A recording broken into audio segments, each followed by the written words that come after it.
परमात्मा सर्वत्र और सब में समान भाव से व्याप्त है, किंतु उसकी प्राप्ति प्रेम से होती है। प्रेम ते प्रगट हो ही मैं जाना।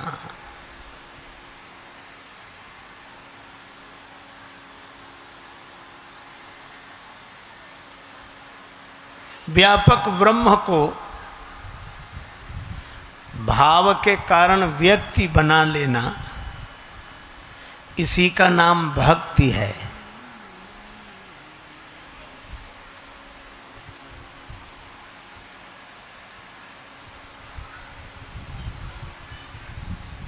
जैसे आप एक हैं पर संबंधों में अनेक हैं।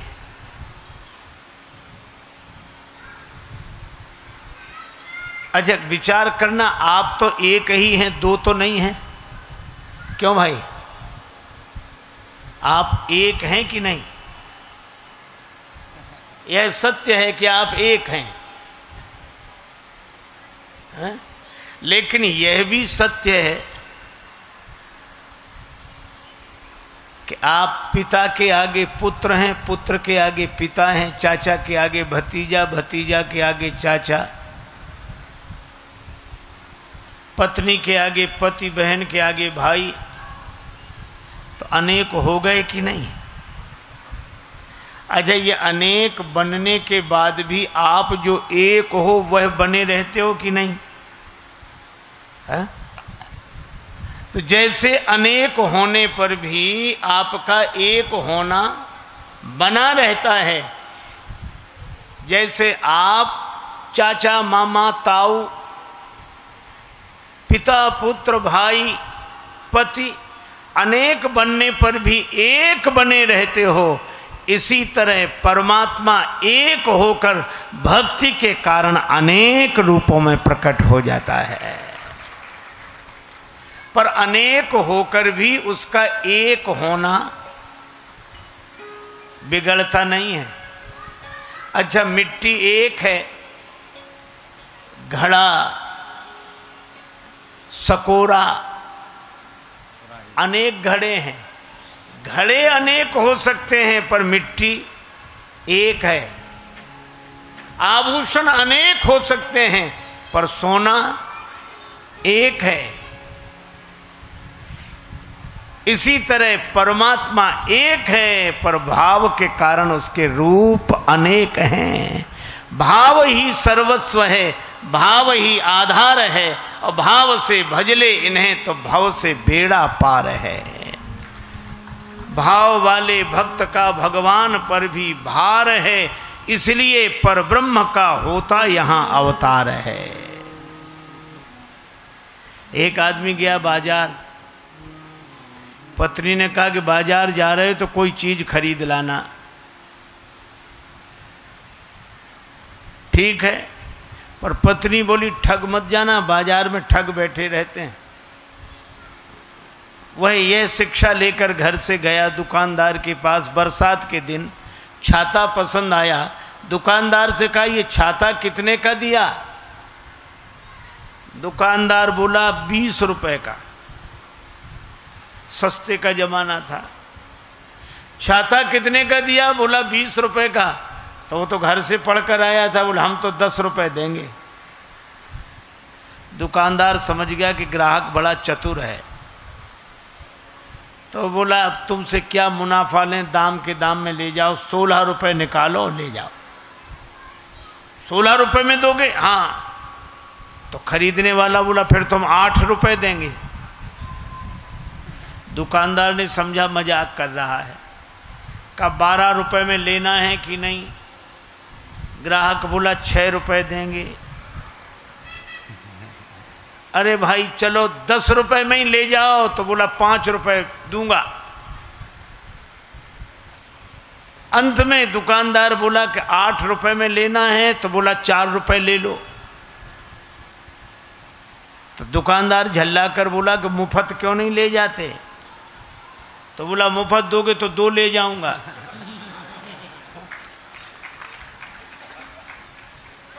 है? अब बोलो छाते जैसी चीज उसे मिली नहीं। क्यों नहीं मिली? क्योंकि वो किसी एक भाव में टिकता ही नहीं था। तो जब भाव में टिके बिना उसे छाता नहीं मिला, तो भाव में टिके बिना परमात्मा की छत्र छाया कैसे मिल जाएगी? भाव बिना बाजार में वस्तु मिले नहीं मोल, तो भाव बिना हरि क्यों मिले? इसलिए भाव सहित हरि बोल। भाव के कारण जो दशरथ जी के पुत्र बने वे ही विश्वामित्र जी के शिष्य।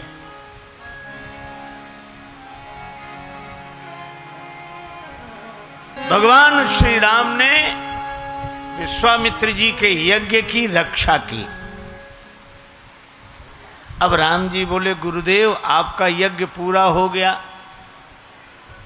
अब हमें अयोध्या वापस भेज दीजिए। गुरु जी बोले अभी नहीं, अभी एक यज्ञ और बाकी है। गुरुदेव उस यज्ञ का नाम क्या है? गुरु जी कहते हैं धनुष यज्ञ सुनी रघुकुल नाथा, हरसि चले मुनिवर के साथ। धनुष यज्ञ सुने रघुकुल नाथा, हरसि चले मुनिवर के साथ। धनुष यज्ञ सुनी रघुकुल नाथा, हरसि चले मुनिवर के साथ। यज्ञ सुन रघुकुल नाथा, हरसि चले मुनिवर के साथ।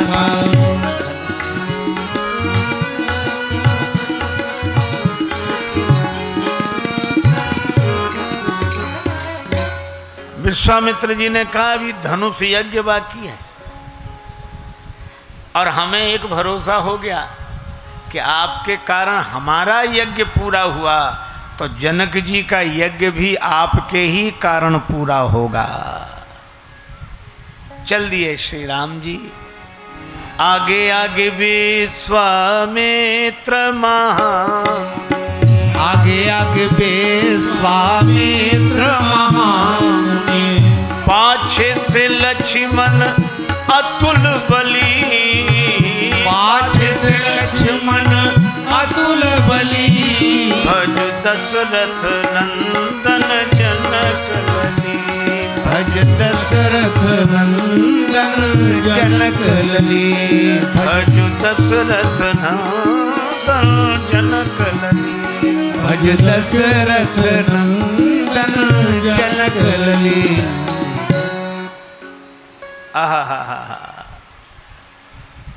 आगे गुरुदेव, उनके पीछे श्री राम जी, उनके पीछे श्री लक्ष्मण जी, ये यात्रा कर रहे हैं विदेह नगर की। और कितना सार्थक संकेत है कि विदेह नगर की यात्रा तभी सफल होती है जब हम गुरुदेव के पीछे पीछे चलें। आ गए शौक के आखिरी मोड़ पर, आ गए शौक के आखिरी मोड़ पर, राह के पेचोखम देखते देखते अब तो मंजिल पे एक दिन पहुंच जाएंगे, इनके नक्शे कदम देखते देखते। गुरुदेव के पीछे पीछे चले। महाजनो येन गतः स पंथः, महापुरुष जिस रास्ते से जाएं उसी रास्ते पर चलना चाहिए। लेकिन गुरुदेव के पीछे कौन चलता है? श्री राघवेंद्र के पीछे श्री लक्ष्मण है, और लक्ष्मण जी वैराग्य हैं, राम जी भगवान हैं। और कितना बढ़िया संकेत है कि वैराग्य जिसके पीछे पड़ा होता है वे ही गुरुदेव के पीछे पीछे चलते हैं। अच्छा, वैराग्य पीछे नहीं लौटने देता, वैराग्य पीछे नहीं लौटने देता, गुरुदेव आगे बढ़ाते हैं। तो जो वैराग्य के साथ गुरुदेव के पद चिन्हों का अनुकरण करेगा वो निश्चित रूप से विदेह नगर पहुंच जाएगा, इसमें कोई संदेह नहीं। लेकिन रास्ते में एक घटना घटी। आश्रम एक दीख मग माही, आश्रम एक दीख मग माही, आश्रम एक देख मग। खग मृग जीव जंतु तहनाही, ओ रामा आश्रम एक दीख, एक दीख, एक दीख।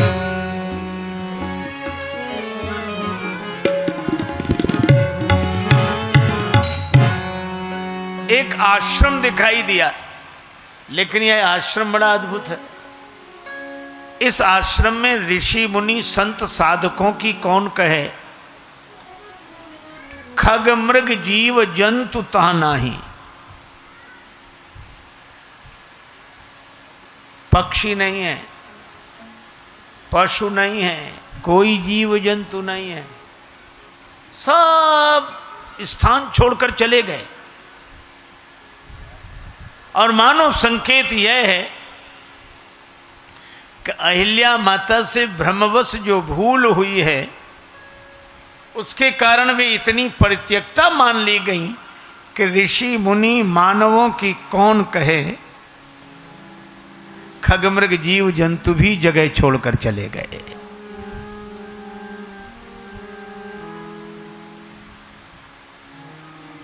लेकिन अहिल्या जी वहीं पड़ी हैं, पत्थर की शिला बनी पड़ी हैं, और संकेत यह है चाहे सब साथ छोड़ दें पर जो भगवान का भरोसा रखकर अयोध्या और जनकपुर के पथ पर पत्थर बनकर पड़ा रहता है उसे परमात्मा के पास नहीं जाना पड़ता, परमात्मा उसके पास चलकर आ जाते हैं। छोड़ दिया कोई बात नहीं।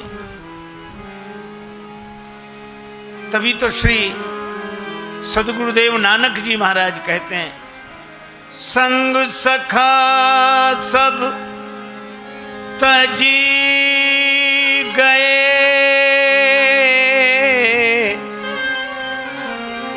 कोई न निभयो साथ, कह नानक इस विपत्ति में एक टेक रघुनाथ,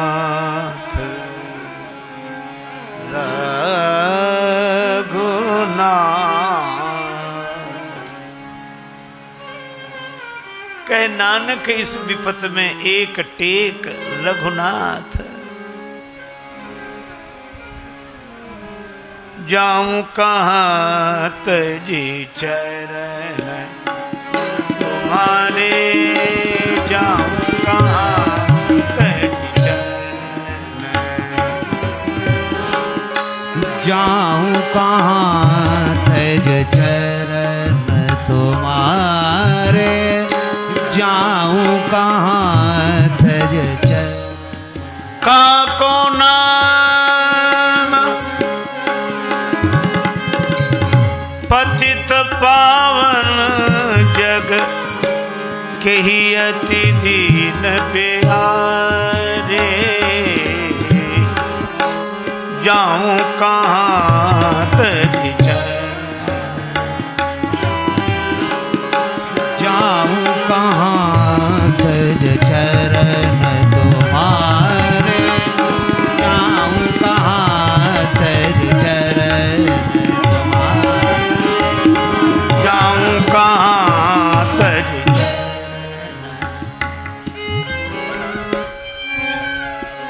अहिल्या माता कहती हैं कि मेरे तो चरण नहीं हैं जो कहीं चलकर जाऊं, मैं तो पत्थर की शिला बन गई। लेकिन भगवान आपके चरणों की प्रतीक्षा है। साधक का चरण आचरण है, आचरण के बल पर ही तो वह चलता है। पर अहिल्या माता कहती हैं कि ऐसी जड़ता आ गई है कि कोई चेतना रही ही नहीं। और जब अपने में चलने की चेतना न रही हो, जब अपने में आचरण का बल न रहा हो, तो भगवान के चरणों का आश्रय लेना चाहिए। भगवान के प्रति जब कोई आश्रित हो जाता है तो भगवान आते हैं। इसलिए भक्त क्या कहते हैं, किस लिए आस छोड़े कभी ना कभी, किस लिए आस छोड़े कभी ना कभी, किस लिए आस छोड़े कभी ना कभी, क्षण विरह के मिलन में बदल जाएंगे, क्षण विरह के मिलन में बदल जाएंगे, लिए आस छोड़े कभी ना कभी। नाथ कब तक रहेंगे कड़े एक दिन, नाथ कब तक रहेंगे कड़े एक दिन, देख कर प्रेम आंसू पिघल जाएंगे, देख कर प्रेम आंसू पिघल जाएंगे, इसलिए आस छोड़े कभी ना कभी, इसलिए आस छोड़े कभी ना कभी। भगवान आए किन किन के लिए,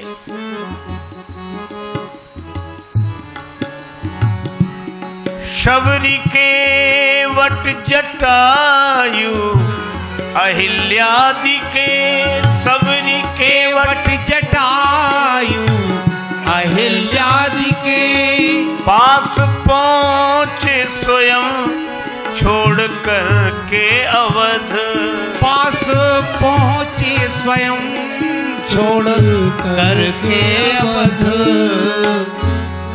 ये है घटनाएं सच तो भरोसा हमें, ये है घटनाएं सच तो भरोसा हमें, खुद व खुद आप करके मिल जाएंगे, खुद बा खुद आप करके मिल जाएंगे, इसलिए आस छोड़े कभी ना कभी, आस छोड़े कभी ना कभी।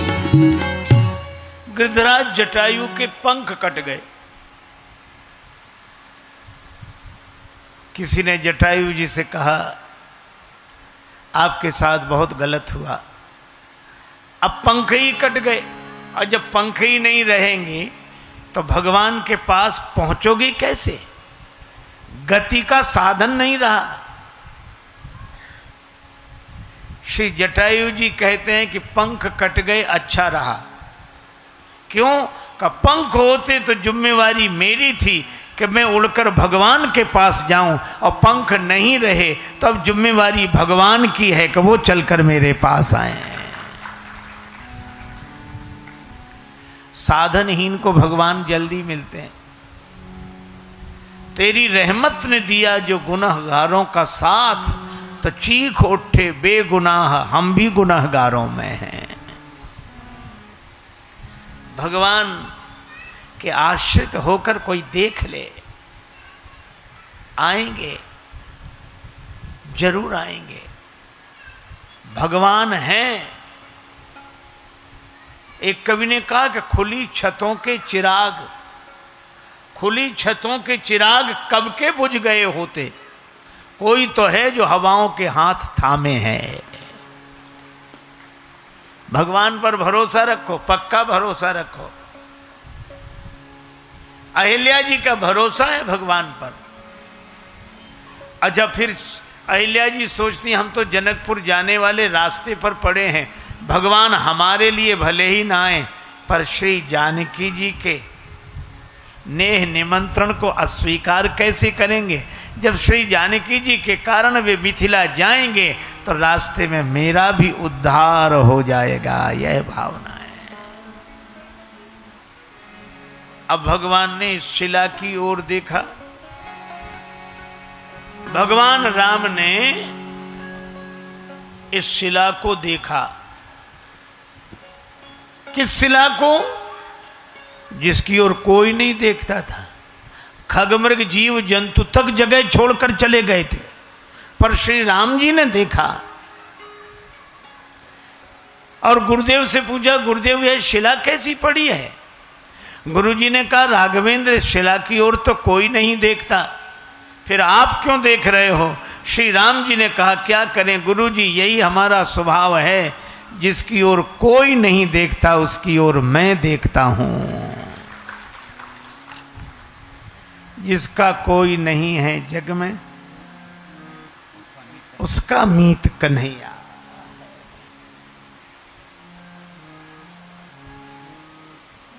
अच्छा राम जी, आप देख रहे हैं शिला की ओर? हाँ।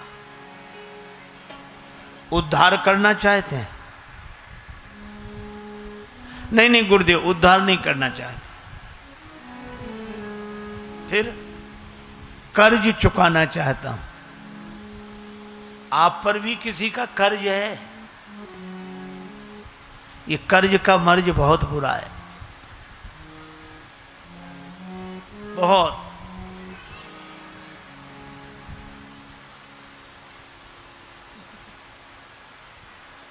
भगवान पर भी कर्ज है, कर्ज चुका रहे हैं। हां,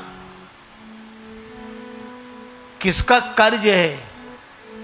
एक महात्मा कहते थे कि 3 चीजें जिंदगी में न रहें तो अच्छी बात है। कर्ज न रहे, मर्ज न रहे और फर्ज निभता रहे। राम जी गुरुजी से बोले कि हम कर्ज चुकाना चाहते हैं। गुरुजी ने कहा, राम जी आप पर भी कर्ज? आश्चर्य होता है, आप पर कर्ज? किनका कर्ज है आप पर? भगवान ने कहा कि जिनसे लेना देना चलता है उन्हीं का कर्ज है। तो क्या ज्ञानियों का कर्ज है? नहीं नहीं, ज्ञानियों का नहीं है। क्यों? उनसे लेना ही देना नहीं है।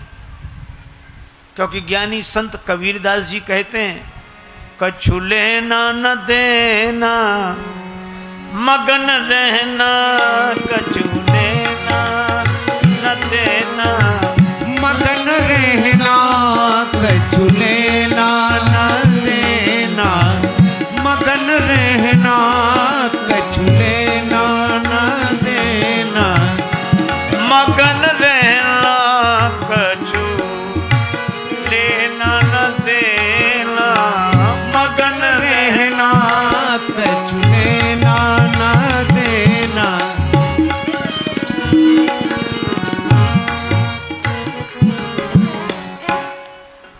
ज्ञानी जन तो कहते हैं हमें कोई लेना देना नहीं, तो कछु लेना न देना। तो ज्ञानियों को किसी से कोई लेना देना नहीं। आत्मन्य वात्मनः तुष्ट, वो अपने आप से अपने आप में संतुष्ट हैं। भगवान कहते हैं कि जब ज्ञानी जनों को हमसे कोई लेना देना नहीं है तो हमें ज्ञानियों से क्या लेना देना है?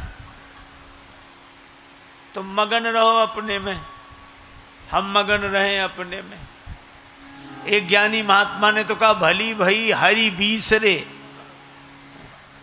बड़ा अच्छा हुआ भगवान भूल गए, हम भगवान को भूल गए।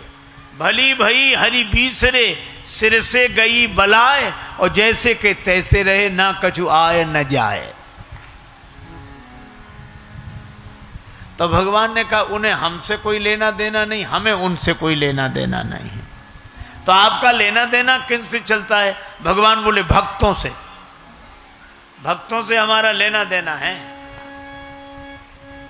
देखो भैया, भगवान श्री कृष्ण से किसी ने कहा कि आपने द्रौपदी जी का चीर बढ़ा दिया,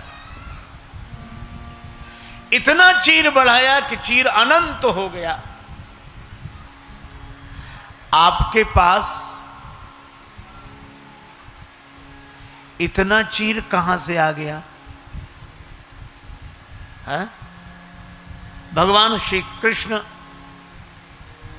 से पूछा कि द्रौपदी जी का चीर बढ़ा दिया, इतना चीर आया कहां से? भगवान बोले हम एक भक्त से लेते हैं, दूसरे को दे देते हैं। हमने एक भक्त से लिया, दूसरे को दे दिया। किससे लिया? भगवान श्री कृष्ण बोले हमने गोपियों का चीर चुरा लिया और द्रौपदी जी का चीर बढ़ा दिया। एक से लिया, दूसरे को दे दिया। हमारा यही काम है। आज जिससे लिया दूसरे को दिया तो फिर उसे देना। भगवान बोले ये लेन देन चलता ही रहता है हमारा, और हम ये कर्ज में हैं। कर्ज में, हां। भगवान से गुरुजी ने कहा कि आज किसका कर्ज चुका रहे हो जो यहां रुके हो? अच्छा देखो, भक्तों को भी भगवान से ही लेना, भगवान का ही देना। क्यों? एक सज्जन ने विनोद में व्यंग करते हुए कहा कि अयोध्या के लोग ले लेते हैं, दे देते हैं। महाराज दशरथ ने एक दिन पहले राम जी को राज्य दे दिया। राम ही देव काल ही जुबराजू, जुबराज पद पर बिठाने की बात कर दी एक दिन पहले, और दूसरे दिन कहा कि 14 वर्ष राम वनवासी। एक दिन दे दिया, दूसरे दिन ले लिया। ऐसे ही लेना देना होता है। तो दूसरे महात्मा ने कहा कि नहीं, ये लेना देना नहीं। महाराज मनु से भगवान ने कहा मांगो क्या चाहते हो? तो महाराज मनु ने कहा कि हम आपको ही चाहते हैं। और जब दशरथ जी के रूप में विश्वामित्र जी मांगने आ गए तो मनु ने भगवान से भगवान को लिया, और मनु ने विश्वामित्र जी को भगवान को ही सौंप दिया। यहां भगवान का ही लेना, भगवान का ही देना। तो भगवान का भक्तों से लेना देना है ना। तो कहा आज भक्त का कर्ज चुका रहे हैं। किस भक्त का? श्री राम जी ने कहा एक भक्त हुए श्री प्रहलाद जी,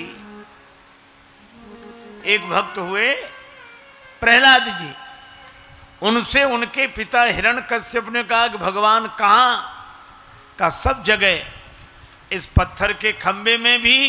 प्रहलाद जी ने कहा हां, और भगवान नृसिंह पत्थर में से प्रकट हो गए। भगवान राम कहते हैं कि एक भक्त प्रहलाद ने मुझ भगवान को पत्थर के खंबे में से प्रकट कर दिया, तो मैं कैसा भगवान जो पत्थर की शिला में से एक भक्त भी प्रकट न कर सकूं? कर्ज चुक जाएगा। मैं पत्थर की शिला में से भक्त को प्रकट करूंगा। आहा हा हा। गुरुदेव बोले कर्ज चुकाना है कहां?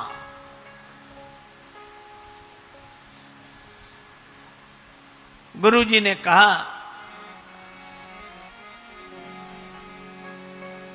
मन ते सुचि संयमहीन भई, पति त्याग दई पछितावत है। करनी बिगड़ी, करनी बिगड़ी, अब करनी की कछु बिगड़ी, करनी को सुधारत है।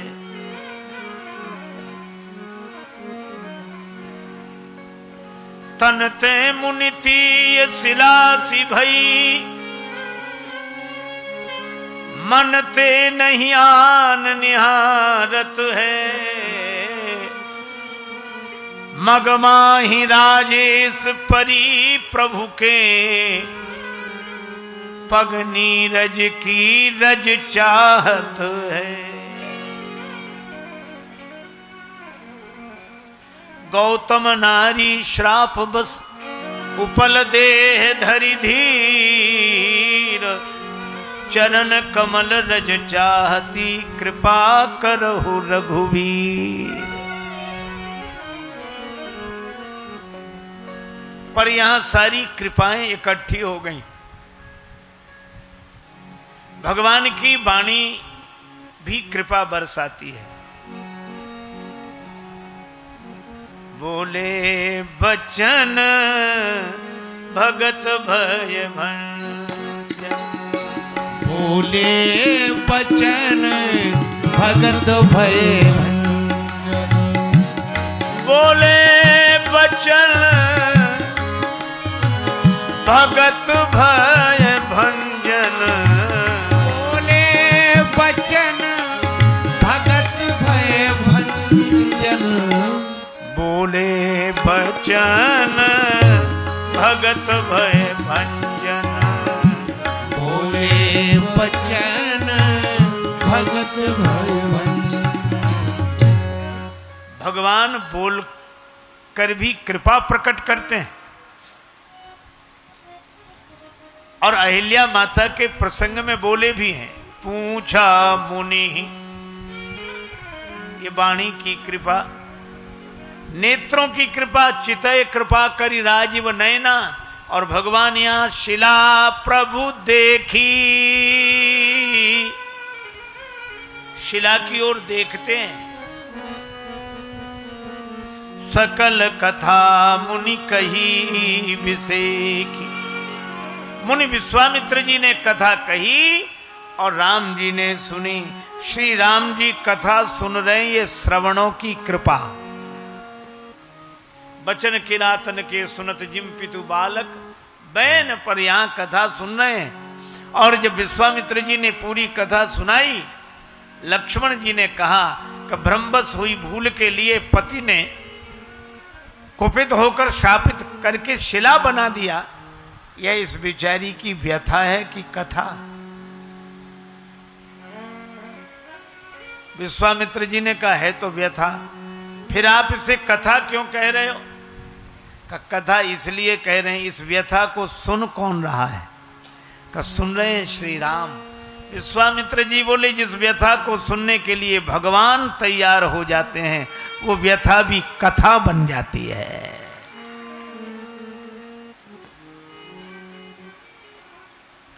जिन जिन का कष्ट आपने प्रभु दूर कर दिया,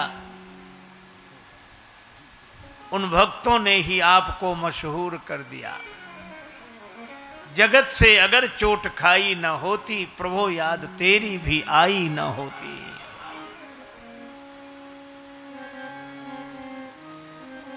अब इसके आध्यात्मिक पक्ष पर विचार करें। श्री तुलसीदास जी कहते हैं, सहस सिलाते अति जड़ मति भई है। ये मेरी बुद्धि ही अहिल्या है, शिला है, जड़ता आ गई। अहिल्या माता महर्षि गौतम की अनुगामिनी,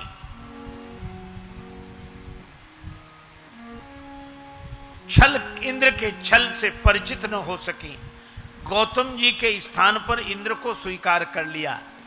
और ये कथा मानो संकेत यह करती है कि बुद्धि में जड़ता तभी आ जाती है जब वो विवेक की जगह भोग को स्वीकार कर लेती है।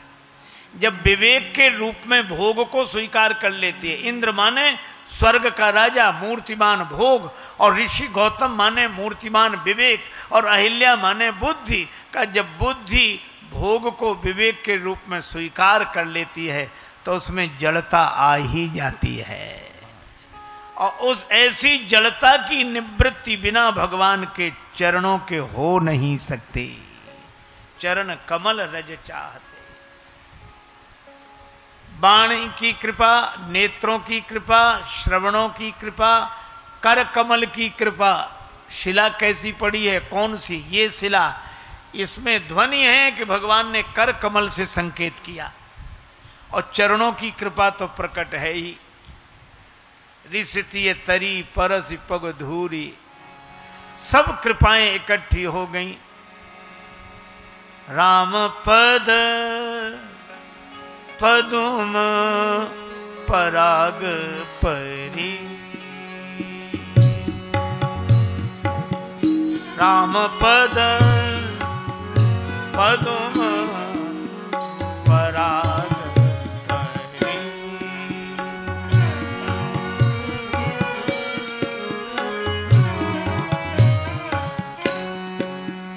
राम पद पदुम पराग परी,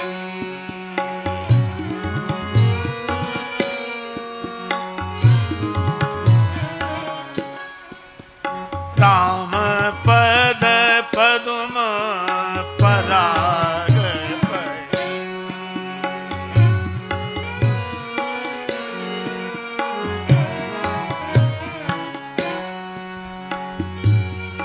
चरणों का आश्रय ले लिया अहिल्या माता ने।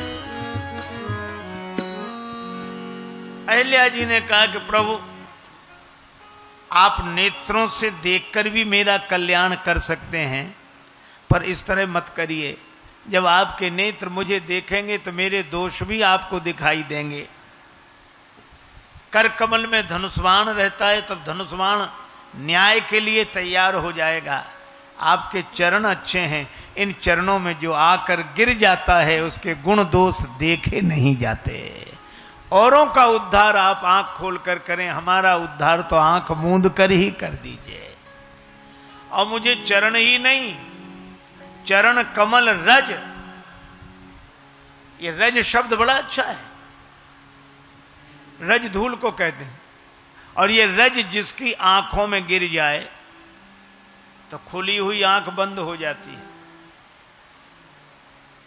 अहिल्या जी कहती है मेरा पतन रज के कारण ही हुआ, और रज से ही उद्धार हो। रज माने रजोगुण। जब रजोगुण जगत से जुड़ता है तो काम बनकर जीवन को नष्ट कर देता है, और जब हमारे मन का रजोगुण राम से जुड़ता है तो प्रेम बनकर हमारा उद्धार कर देता है। तो रज से ही पतन, रज से ही उद्धार। पानी में डूबने वाला पानी का ही सहारा लेता है तब पार हो पाता है। धरती पर गिरने वाला धरती का ही सहारा लेता है तब उठ पाता है।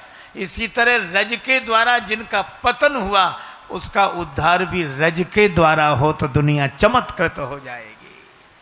भगवान की चरण रज का यह प्रभाव। खुली हुई आंख बंद हो जाती है रज से, लेकिन गुरुदेव की चरण रज से। गुरुपद रज मृदु मंजुल अंजन, नयन अमीय द्रग दोष विभंजन।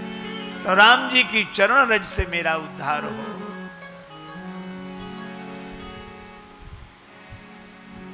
राम पद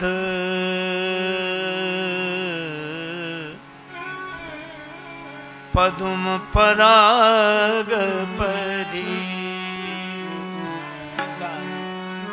राम पद पदुम पराग परी।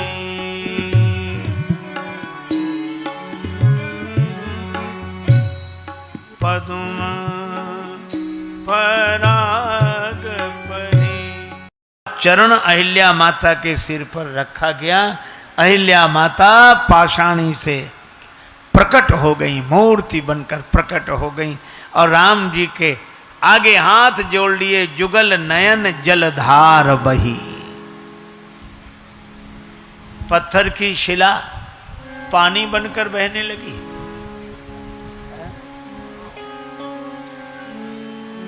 कई बार लोग कहते हैं कि जो पाषाण हृदय होते हैं, अर्थात पत्थर की तरह जिनका हृदय कठोर हो, उनके नेत्र कभी सजल नहीं होते। पर एक कवि ने बड़ी अच्छी बात कही कि लोग कहते हैं लोग कहते हैं कि संगे दिल के आंख से आंसू नहीं आते। अगर ये सच है तो दरिया क्यों निकलते हैं पहाड़ों से? नदियों का जन्म पर्वतों से क्यों हो? कोई पिघलाने वाला चाहिए। और अहिल्या माता ने एक बात कही कि सारा संसार उनकी सहायता करता है, सारा संसार उनकी सहायता करता है जो सक्षम है।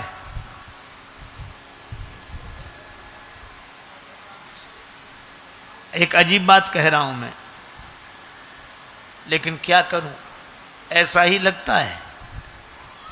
अच्छा, कोई हवा से पूछे कि तुम आग को बढ़ाती हो कि बुझाती हो, तो हवा पूछेगी कि आग कैसी है।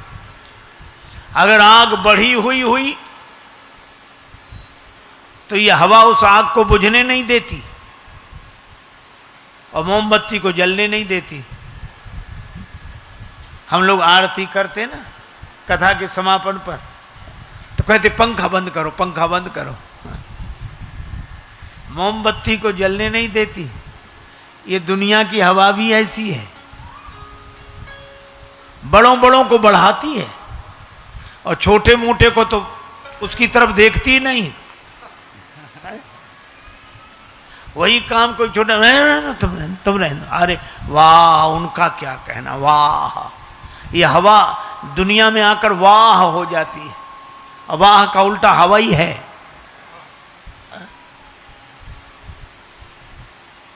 सबे सहायक सबल के, कोई न निबल सहाय। अब पवन जरावत आग को, दीप ही देत बुझाए। धनी गेह में लक्ष्मी जाती, कभी न जाती निर्धन घर में। और सागर में सरिता मिलती है, कभी न मिलती सूखे सर में।